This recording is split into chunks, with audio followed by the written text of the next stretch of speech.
And welcome back to another episode of Is It Love or ... Welcome back, Charmaine. Hi, Francesca. If you're here for the first time, we're here discussing the different types of emotional abuse in relationships. And today we are going to talk about something a little different, and that is, am I the abuser? So we're going to be talking about reactive abuse. Charmaine, I know you have a lot to say about this. This was actually the topic that connected the two of us. I mentioned it on a previous episode where we are part of the same group online, and different people were sharing information. And reactive abuse was something that you mentioned, and that's what made me contact you, because I thought, I want to know more about this. We need to talk more about this because it is not discussed enough. And before I had seen your comment, I had talked to someone else who had said, I look like the abuser because my partner, my ex-partner, like completely drove me crazy to the point that I had to react, and I didn't know what was what anymore. So Reactive abuse is basically a reaction from you that is extracted from you by pushing you to extents where you are forced to react. I'm just going to simplify it. And when you snap, that is when they start recording, just to prove that you're the abuser. And then they say, okay, so you did this, you're abusive. But then you ask yourself, am I the abuser? The very fact that you question whether you are the abuser or not means you are not the abuser. You are just reacting to what you were pushed to react to. So I can give you so many examples on this. I'll start with um, I'll start with a very not so simple one, but a not so complex one either. So I had a friend, well, now ex-friend, living with me and my ex-husband. And there are things that I really don't like done, which were repetitively done. And one of them was feeding my dogs at the table. I had 3 dogs at that time, and she would go on feeding them human food, that too. And I'm very strict about what my dogs eat and what they don't eat. And I just isolated one of them from her because she was the weakest and she kept getting sick. So this one particular time, she fed my dog something spicy and extra salty, and I kept telling her that my dog is allergic to that food, and every time he's eaten it, he would throw up. And I said, my dog is going to get sick, so please don't feed him that. And she kept on doing it. So first time, second time, third time. And the fourth time, when I had to tell her, I almost stood up and punched her face. I ended up punching the table instead.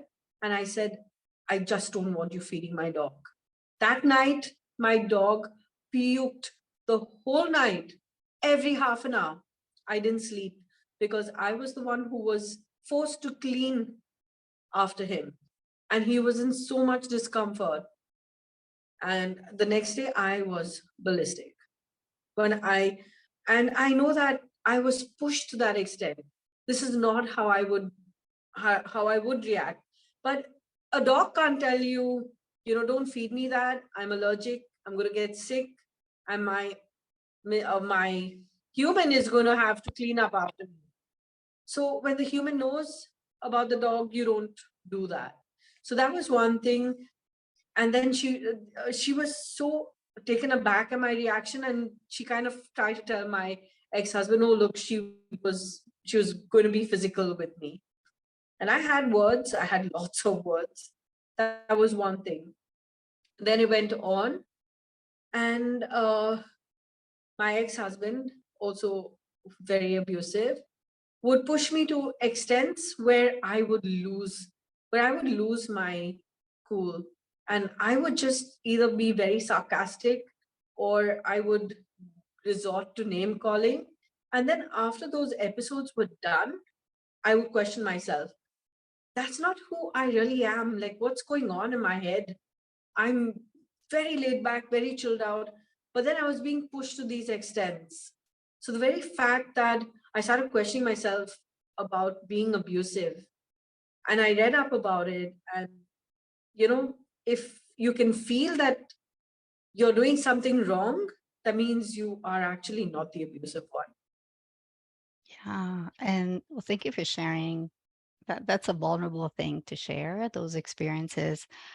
I personally feel that reactive abuse as a term is probably misleading just because if you are the one who is being abused and then you're reacting to that in using manners that abusers use as well,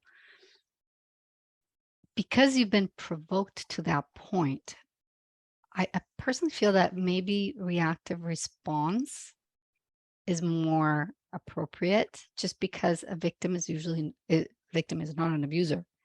And by saying reactive abuse, it kind of puts this extreme negative light on the victim as well. That makes it sound like, well, it doesn't justify your behavior if you're abusive as well.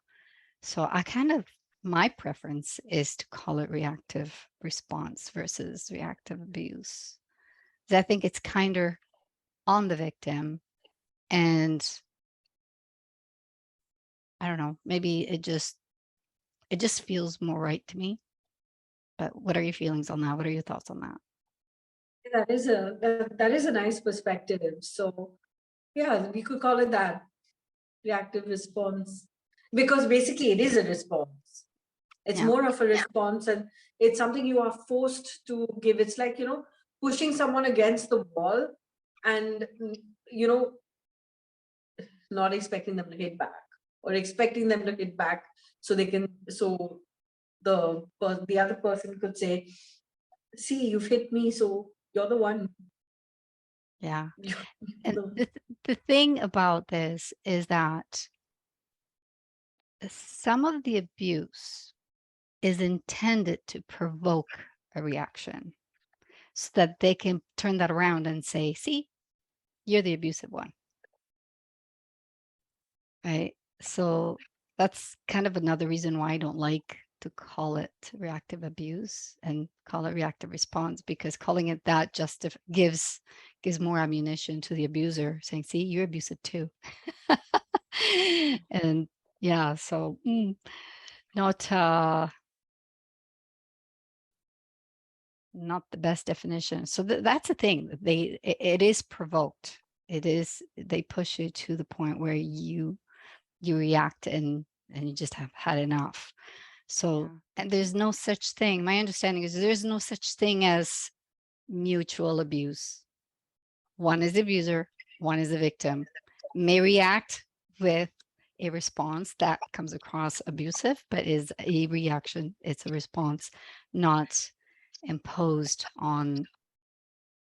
It's not intended to abuse the person. It's just a reaction. So when that is the case, when the abuser is either provoking you to they're trying to make you abusive, or whether it's just because they want their way and they won't let go, what's important is that when you are armed with the tools and the understanding and the knowledge that this is what they're doing, and while it's happening, it is so much easier not to react because now you understand what's happening and you can detach from the person who may be obsessively asking you to do something or trying to make you do something, or trying to make you react.